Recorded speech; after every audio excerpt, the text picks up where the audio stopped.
Bienvenidos amigos a esta reflexión del día de hoy.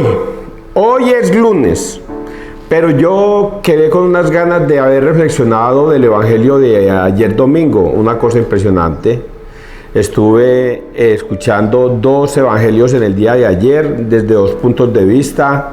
En la parroquia de San Pedro, el ministro William hizo una reflexión en el estilo de él muy propio, y el padre Nixon hizo también una reflexión muy bonita. Pero yo dije, yo quiero hacer mi propia reflexión sobre este día domingo, que fue la presentación del niño Dios en el templo, o de Jesús en el templo a los 40 días.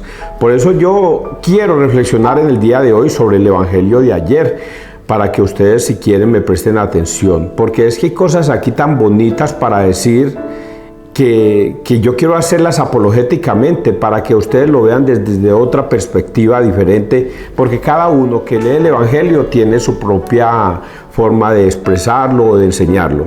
Vamos a hacerlo a la forma mía, pero que es doctrina de Dios, doctrina de la Iglesia Católica. En el nombre del Padre, del Hijo, del Espíritu Santo. Amén. La primera lectura es de Malaquías 3, del 1 al 4. Llegará a su santuario el Señor, a quien vosotros andáis buscando. Voy a meterles un tema aquí antes de empezar. Dice aquí de qué se trata el texto. Llegará a su santuario el Señor, a quien vosotros andáis buscando.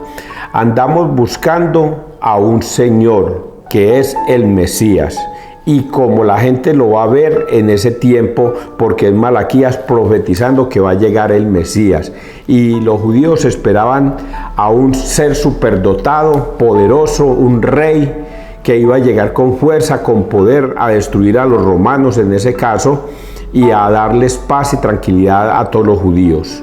Pero aquí vamos a ver eso en este primer texto. Esto dice el Señor Dios: voy a enviar a mi mensajero para que prepare el camino ante mí.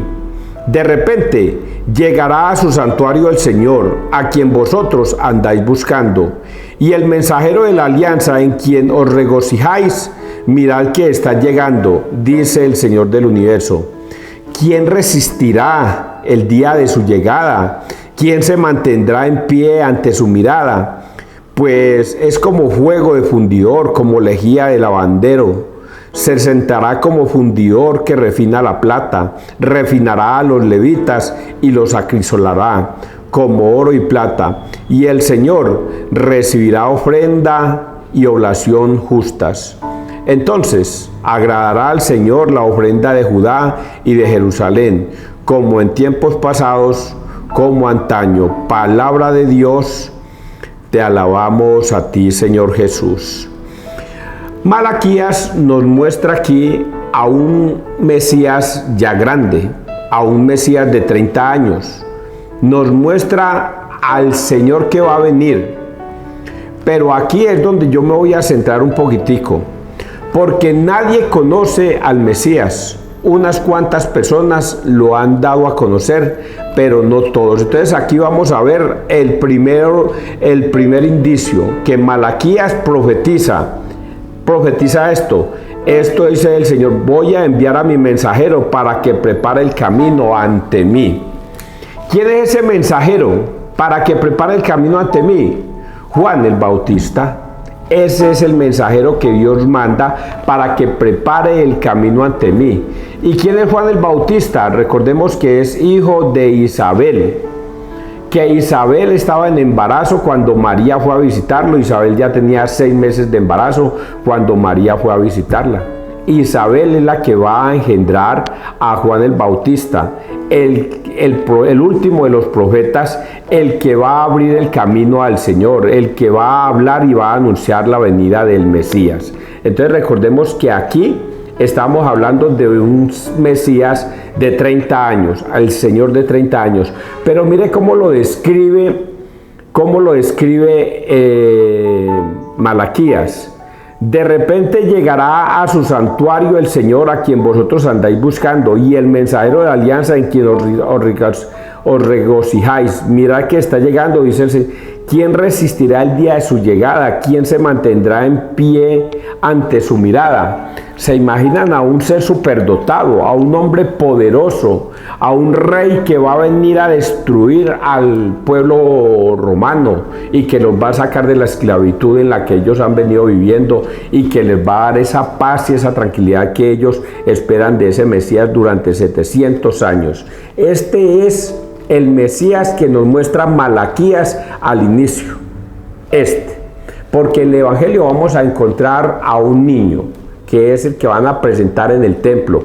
Diferente ese niño, aunque es el mismo, a este que presenta Malaquías, que ya tiene 30 años, ya es un caballero de 30 años. Vamos a avanzar. Bueno, y agreguemos otra cosita. Esta parte, que refinará a los levitas y los acrisolará. ¿Quiénes son los levitas? Recordemos que son los sacerdotes de las 12 tribus. Una de las tribus es la de los levitas, la de los levíticos, que ellos son los que van a ofrecer dones y sacrificios por el perdón de los pecados. Es la de los sacerdotes, y dice eso: refinará a los levitas y los acrisolará como oro y plata, y el Señor recibirá ofrenda y oblación justas. Entonces vamos con el salmo de ayer, Salmo 23. El Señor Dios del universo, Él es el Rey de la gloria. Portones, alzad los dinteles, que se alcen las puertas eternales. Va a entrar el Rey de la gloria. ¿Quién es ese Rey de la gloria? El Señor, héroe valeroso, el Señor, valeroso en la batalla. Portones, alzad los dinteles, que se alcen las puertas eternales. Va a entrar el Rey de la gloria. ¿Quién es ese Rey de la gloria? El Señor Dios del universo, Él es el Rey de la gloria. Aquí tengo que aclararle una cosa a los que me escuchan. Este mundo está dividido en dos partes, en un mundo material y en un mundo espiritual. En el mundo material es donde los judíos se centraban a esperar a un rey poderoso, lleno de fuerza y de vigor, que va a someter a los romanos y va a entrar en una confrontación contra los romanos y los va a acabar a todos. Ese es el mundo material, el que todo el mundo se imaginaba. Los judíos se imaginaban que iba a llegar un Mesías con todos los fierros, un super saiyajin, mejor un superhéroe que iba a llegar a rescatarlos. Pero el otro mundo, que es el espiritual, es el que nos está relatando acá este salmo. ¿Quién es el Señor Dios de la gloria? ¿Quién es ese Señor? Y entonces aquí nos lo describen quién es Él. Este Señor que aparece acá, que está en el mundo espiritual, es capaz de hacer todo esto. ¿Quién es ese Rey de la gloria? El Señor héroe valeroso, el Señor valeroso en la batalla. Portones, alzad los dinteles. ¿Quién es ese Rey de la gloria? El Señor Dios del universo. Él es el Rey de la gloria. Porque nosotros aquí en este mundo material no alcanzamos ni a percibir, yo creo que ni el 10% de lo que es el mundo espiritual. Por eso este Dios de la gloria es el Dios del universo. Y nosotros no nos podemos dejar guiar por las cosas materiales, sino que debemos dejarnos guiar es por las cosas espirituales, por la fe. Ya Jesús se lo había dicho a Tomás: porque me has visto, has creído, Tomás. Dichosos los que sin necesidad de ver o tocar creen por fe, guardan una fe impresionante. Y esa fe es la que el Evangelio de hoy, lunes, va a tocar. Que por fe los hombres esperaron a pesar de que los apedrearon, a pesar de que algunos los mataron, a pesar de que muchos entregaron su vida por Dios, pero que ellos aguardaban por fe. Y dice: pero para este tiempo los que aguardan con fe van a encontrar realmente el cielo, la vida eterna. Y ese es el Evangelio del día de hoy. Estamos hablando de la fe que todos debemos tener. Y vamos a leer, ¿qué estoy leyendo yo acá? A ver, yo miro, opción 1, esto dice el Señor, ¿quién resistirá? Entonces para Salmo y a ver si sigue sigue el Evangelio, pero no, voy a leer Hebreos, que es la palabra de Dios. Hebreos, eso está en la opción 2, Hebreos 2, 14, 18, tenía que parecerse en todo a sus hermanos. Lo mismo que los hijos participan de la carne y de la sangre, así también participó Jesús de nuestra carne y sangre, para aniquilar mediante la muerte al Señor de la muerte, es decir, al diablo, y liberar a cuantos por miedo a la muerte pasaban la vida entera como esclavos. Notad que tiende una mano a los hijos de Abraham, no a los ángeles, por eso tenía que parecerse en todo a sus hermanos, para ser sumo sacerdote, misericordioso y fiel en lo que a Dios se refiere, y expiar los pecados del pueblo. Pues por el hecho de haber padecido sufriendo la tentación, puede auxiliar a los que son tentados. Palabra de Dios, te alabamos a ti, Señor Jesús. Tenía que parecerse en todo a sus hermanos. Vean, les voy a explicar esta parte, muchachos. Por eso les hablé ahorita del mundo material y del mundo espiritual, porque hay muchos que nos preguntamos, pero venga, si Él es Dios, ¿por qué tenía que venir a este mundo a morir en la cruz si Él es Dios?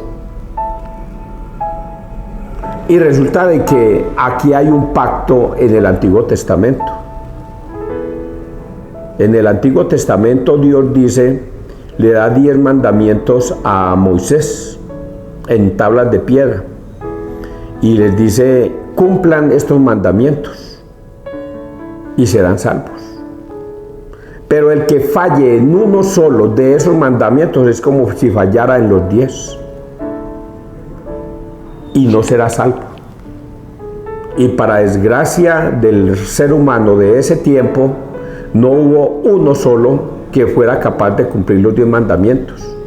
Si cumplía 9 y fallaba en uno, era como si fallaran todos. Entonces no hubo nadie. Y por eso es que Dios manda a su Hijo, a Jesús, como Cordero de Dios, para entregar su vida por el perdón de los pecados. En Hebreos 5.1 vamos a encontrar que todo sumo sacerdote es escogido de entre los hombres para ofrecer dones y sacrificios por el perdón de los pecados. Y entonces todo hombre llevaba siempre un cordero, un toro cebado, un becerro, a ofrendar al altar por ese pecado. Y el sacerdote levita lo único que hacía era coger ese cordero, ese becerro y sacrificarlo a Dios, y la sangre era arrojada a las paredes. Pero decíamos la semana pasada que aún esa sangre que era arrojada allí no era salvación para esas personas, porque ya habían pecado. Se necesitaba uno que fuera fiel en todo a Dios, que no fallara en nada, y por eso es que aparece Jesús.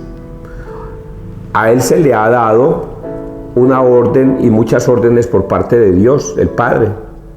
Y dentro de esas órdenes está el de morir en la cruz para el perdón de los pecados. Por eso Dios le concede muchos milagros, le concede todo lo que Él pide, pero Él nunca le falla a Dios. Es puesto en tentación en el desierto por el mismo demonio para que Él falle. 40 días y 40 noches busca ese demonio ponerlo en tentación, y Dios es firme a Dios. Jesús es firme a Dios.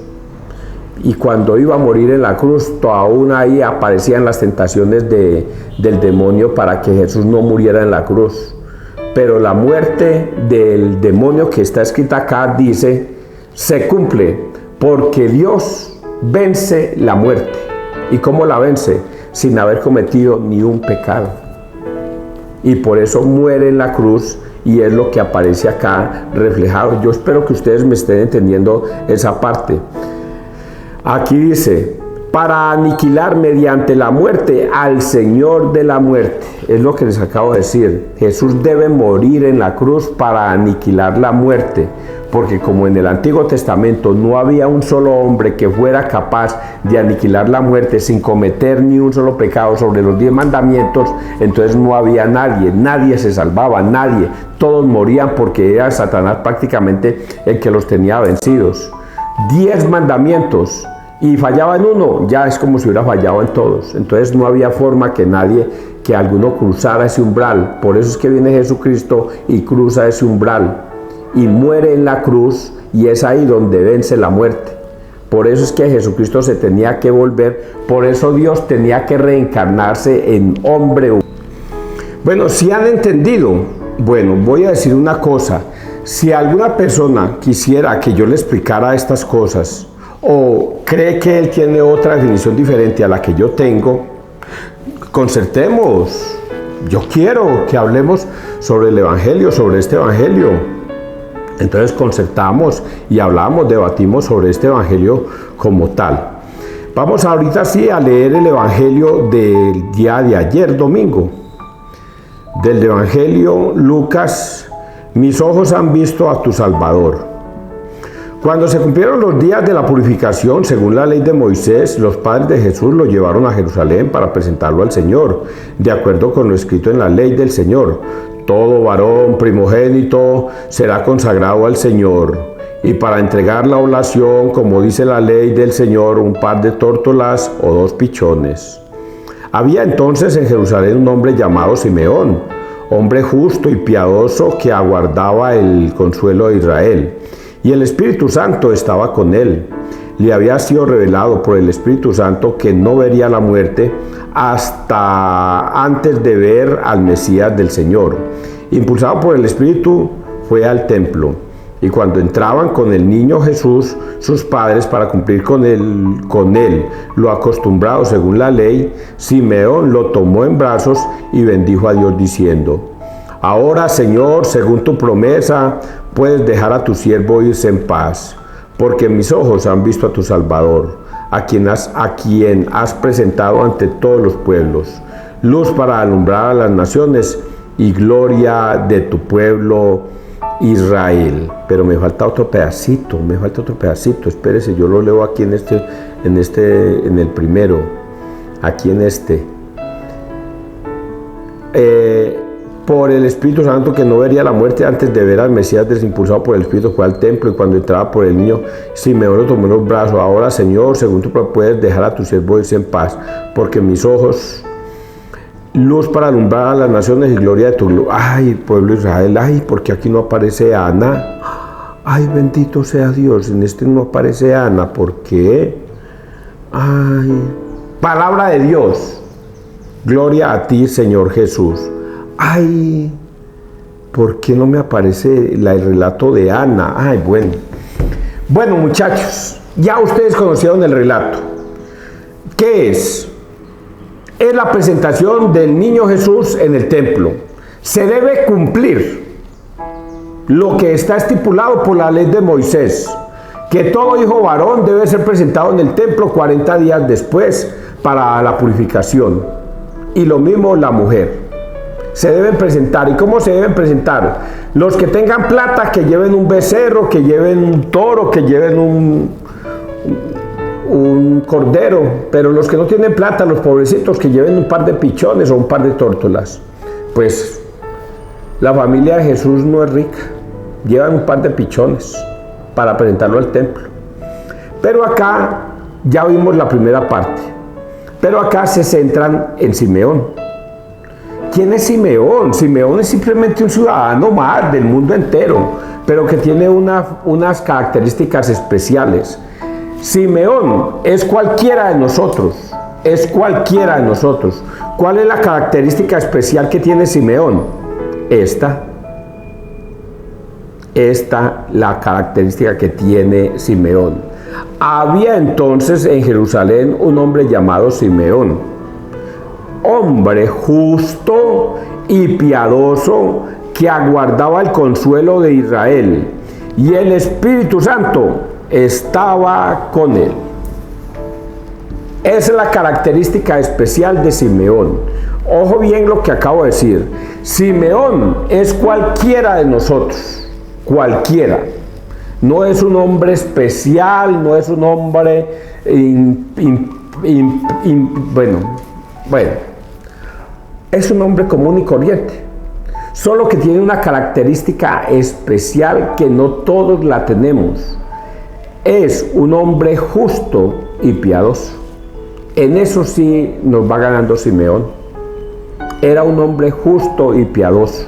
Y entonces, como era un hombre justo y piadoso, ya no es cualquier mortal de la tierra.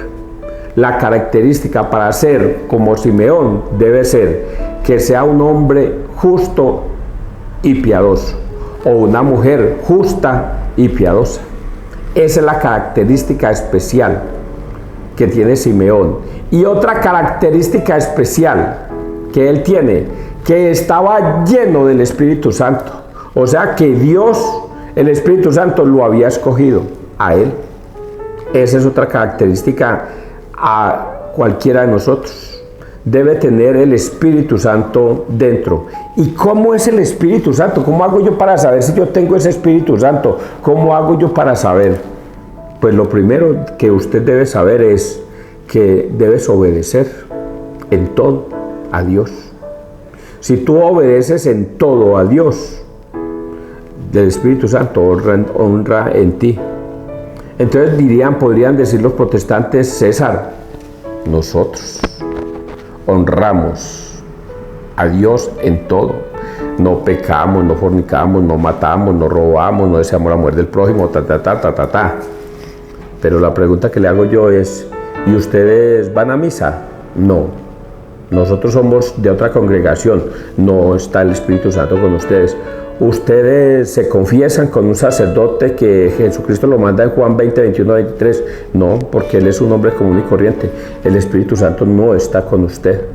¿Ustedes reciben la Eucaristía, el cuerpo y la sangre de Cristo en la hostia? No, porque eso es un simbolismo. El Espíritu Santo no está con usted.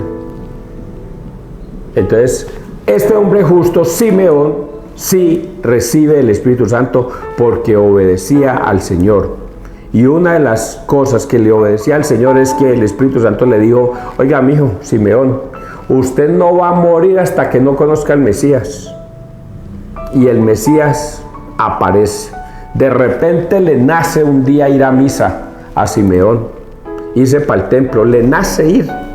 Pero ¿por qué estas ganas de ir al templo? ¿Por qué me nacen estas ganas de ir al templo? Mire lo que aquí está escrito. De repente a Simeón fue por el Espíritu que no vería la muerte antes de ver al Mesías del Señor. Impulsado antes de ver al Mesías del Señor, impulsado por el Espíritu Santo, fue al templo. De repente le nació irse para el templo. ¿Qué es el que iba a saber que ese día iba a encontrar al Mesías? De repente sintió las ganas de irse para el templo, y justo cuando iba llegando al templo vio a María y a José y al niño, y de una lo reconoció. Cuando él reconoce a ese niño, lo levanta, lo carga y dice: por fin he encontrado el Mesías, el niño esperado, el que todos... Y cuando entraba con el niño Jesús y sus padres, para cumplir con él lo acostumbrado según la ley, Simeón lo tomó en brazos, bendijo a Dios diciendo: ahora, Señor, según tu promesa, puedes dejar a tu siervo irse en paz, porque mis ojos han visto a tu Salvador, a quien has presentado ante todos los pueblos, luz para alumbrar a las naciones y gloria de tu pueblo Israel. No entiendo por qué no me aparece la segunda parte, hombre. Si se supone que este es el evangelio de ayer, llega hasta ahí, primera lectura, opción 1, y la opción 2 no me aparece tampoco, y ayer la leí, hombre, muy raro. Bueno, entonces hasta ahí que tenemos esta lectura nos damos cuenta de dos cosas, muchachos, muy importantes. La primera, muy importante para nosotros. Vean, 700 años antes de venir Jesucristo al mundo, Isaías profetizó sobre la venida del Señor. Durante 700 años esperaban la venida del Señor, no sabían cuándo. Pasaron 100 años, 200, 300, 400, 500 y nada que venía el Mesías. ¿Cómo saber quién era? Lo único que tenían de santo y seña era que era una virgen. la que iba a dar a luz un niño que se iba a llamar Emmanuel. Pero para saber cuál virgen iba a ser, si habían miles de mujeres vírgenes. Y cada año nacía una virgen, cada año una niña es virgen, hasta que no tenga acto sexual no deja de ser virgen, pero mientras tanto es una mujer virgen. Y había miles. ¿Cómo saber cuál era? Y ya habían pasado 600 años y nada que llegaba. ¿Cómo reconocer a ese Mesías? ¿Quién iba a ser? Ellos esperaban hasta que llegó el día en que el arcángel San Gabriel se le aparece a María y le dice: María, llena eres de gracia. Ave María, llena eres de gracia. El Señor está contigo. Ay, escogieron la Virgen. María se entera que ella, de las miles de vírgenes que esperan durante 700 años, ella es la escogida. Por eso ella dice palabras tan bonitas como: hágase en mí según tu palabra, yo soy la esclava del Señor, hágase en mí según tu palabra. Ella es la escogida, se turba. Uy, yo voy a ser la mamá, es una cosa impresionante. Pero luego viene más adelante José, que duda. También un ángel se le tiene que aparecer en sueños a José para que no dude que realmente el Mesías ya llegó y María lo tiene en el vientre. Isabel la recibe, se entera que viene dentro del vientre de María el Mesías. Por eso es que ella dice esas frases tan bonitas allá: ¿quién soy yo para que me visite la madre de mi Señor? Y todo eso. Entonces, luego, esos son los primeros en el embarazo, pero la gente sigue esperando al Mesías. Luego aparece este personaje, Simeón. Simeón va a ser testigo de que el que va a recibir es el Mesías. Es muy importante Simeón para Dios, porque ese Simeón nos va a decir al mundo entero que él vio con sus ojos y abrazó al Mesías, al niño Dios, y que como a él se le había hecho en profecía por el Espíritu que él no iba a morir hasta no ver al Mesías, él iba a esperar. Ustedes se imaginan cuántos niños cargó Simeón. Muchos. Yo me imagino que él cargaba muchos niños, pero ninguno de ellos era, hasta que llega el Espíritu Santo y le revela a él, dándole a entender que ese niño que trae José y María, ese es el Mesías. Y por eso es que él dice, todo lleno de alegría: por fin he encontrado al esperado, ahora sí puedo morir en paz. Seguramente Simeón quería morir porque ya estaba avanzado de edad, pero no iba a morir hasta que no apareciera el Mesías. Lo mismo le pasa a Ana. Ana es una mujer de 84 años que toda la vida le sirve al Señor en el templo, y ella también profetiza que ese Señor, que ese niño que ella está cogiendo es el Mesías. Ana también es testiga de que esto es verdad, de que el Mesías ha aparecido. Dios utiliza a dos testigos en esa época para dar a entender que el Mesías llegó: a Simeón y a Ana, para darnos a entender a nosotros que el Mesías ya no hay que esperarlo más, ya llegó. ¿Qué le pasa al pueblo judío hoy día? Al pueblo judío se quedaron esperando al Señor allá. Ellos allá, los judíos, no creen en Jesucristo.